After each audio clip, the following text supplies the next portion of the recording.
స్థానిక కాంగ్రెస్ పార్టీ నాయకులైనటువంటి మాజీ చైర్మన్ రంగారెడ్డి గారు, మాజీ ముఖ్యమంత్రి చైర్మన్ మోదీ గారు, అదేవిధంగా సంతోష్ గారు, మరి వేరు ఇన్వెస్టిగేషన్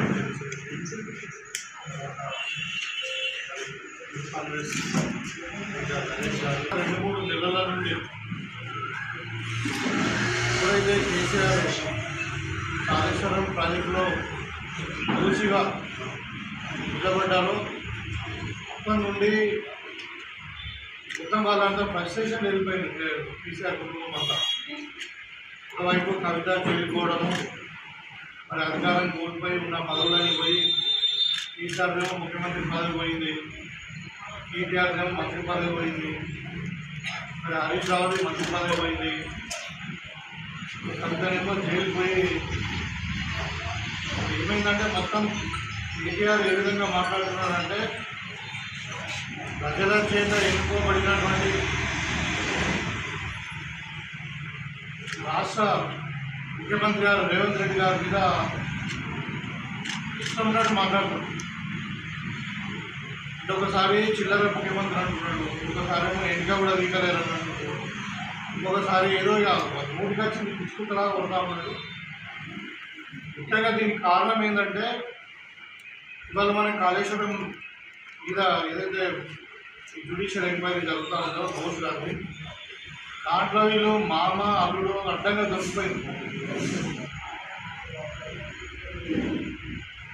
మొన్నదాకా ఏం చెప్పారంటే అన్ని అనుమతులు ఉండి క్యాబినెట్ నిర్ణయం ద్వారా కాళేశ్వరం కట్టినాము, అంతా సైంటిఫిక్గానే కట్టినాము, ఓన్లీ 2 అది పిల్లర్స్ ఉంటాయి, అవి కూలిపోయినాయి, ఒక బ్లాక్ మాత్రమే కూలిపోయింది, అదే పెద్ద తప్పు లేదని మాట్లాడి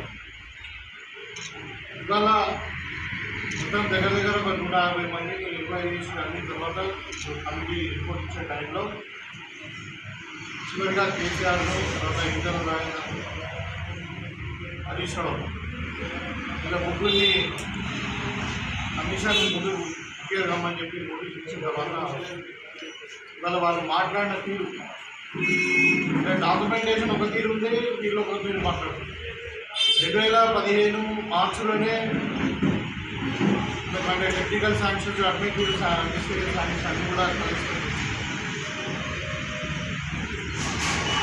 యాక్చువల్గా సబ్ కమిటీ వేసిందేమో, సబ్ కమిటీ అంటే ఈ తుమ్మల నాగేశ్వరరావు గారు, తర్వాత ఈటెల రాజేందర్ గారు, తర్వాత హరీష్ రావు గారు కలిసి అప్పుడు హరీష్ రావు గారు కాబట్టి ఇలా ముగ్గురు నేతృత్వంలో ఒక సబ్ కమిటీ వేసింది. అది ఏప్రిల్లో వేసింది.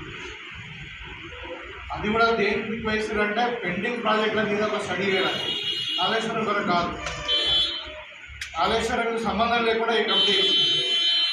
ఆ కమిటీ రిపోర్ట్ వేయగలేదు, ఇంకా దానికి కాళేశ్వరం ఆల్రెడీ అడ్మినిస్ట్రేటివ్ శాంక్షన్ చేసి టెండర్స్ కాల్ఫర్ చేసినట్టు చూద్దాం. తర్వాత ఇప్పుడు సిడబ్ల్యూసీలో కూడా ఎక్కడ కూడా తమిళ హట్టీలో మార్పులు లేవు, మనకు కావాల్సింది ఎంత కూడా